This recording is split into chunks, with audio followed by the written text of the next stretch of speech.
ವಿಜಯನಗರದ ಗತವೈಭವ ಸಾರುವ ಹಂಪಿ ಉತ್ಸವ ಇಂದಿನಿಂದ 3 ದಿನಗಳ ಕಾಲ ನಡೆಯಲಿದೆ. ಸಿಎಂ ಸಿದ್ದರಾಮಯ್ಯ ಸಾಯಂಕಾಲ ಹಂಪಿ ಉತ್ಸವಕ್ಕೆ ವಿದ್ಯುಕ್ತ ಚಾಲನೆಯನ್ನ ನೀಡಲಿದ್ದಾರೆ. ಈ ಕುರಿತು ಒಂದು ರಿಪೋರ್ಟ್ ಇಲ್ಲಿದೆ ನೋಡಿ.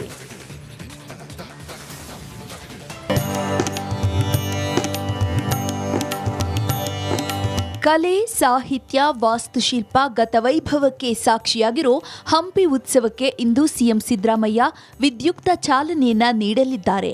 ಇಂದು ಸಂಜೆ ಗಾಯತ್ರಿ ಪೀಠದ ಬಳಿ ಅದ್ದೂರಿ ವೇದಿಕೆಯಲ್ಲಿ ಸಾಂಕೇತಿಕ ಚಾಲನೆ ಮೂಲಕ 3 ದಿನಗಳ ಅದ್ದೂರಿ ಕಾರ್ಯಕ್ರಮ ಆರಂಭಗೊಳ್ಳಲಿದೆ.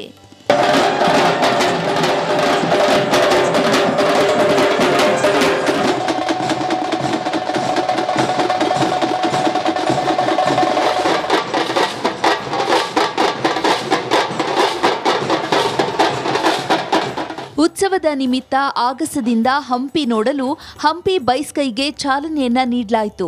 ಆಗಸದಿಂದ ಹಂಪಿ ನೋಡಿ ಜನರು ಫಿದಾ ಆದ್ರು. ಈಗ ಆಗಸದಿಂದ ಹಂಪಿಯನ್ನು ನೋಡಲಿಕ್ಕೆ ಹಂಪಿ ಉತ್ಸವದಲ್ಲಿ ವ್ಯವಸ್ಥೆಯನ್ನು ಮಾಡಲಾಗಿದೆ.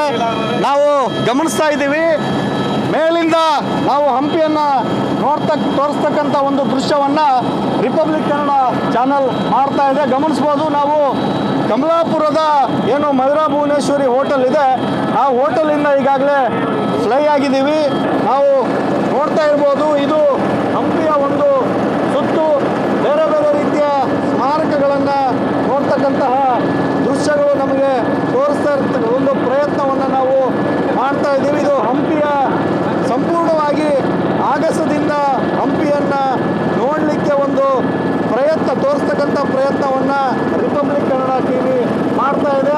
ಇನ್ನು ಉತ್ಸವದ ವೇದಿಕೆಯಲ್ಲಿ ಹಂಪಿ ದೇವಾಲಯವನ್ನೇ ನಿರ್ಮಿಸಲಾಗಿದೆ. ಖ್ಯಾತ ಚಲನಚಿತ್ರ ನಟ ಅರುಣ್ ಸಾಗರ್ ಇದರ ಉಸ್ತುವಾರಿಯನ್ನು ವಹಿಸಿಕೊಂಡಿದ್ದಾರೆ.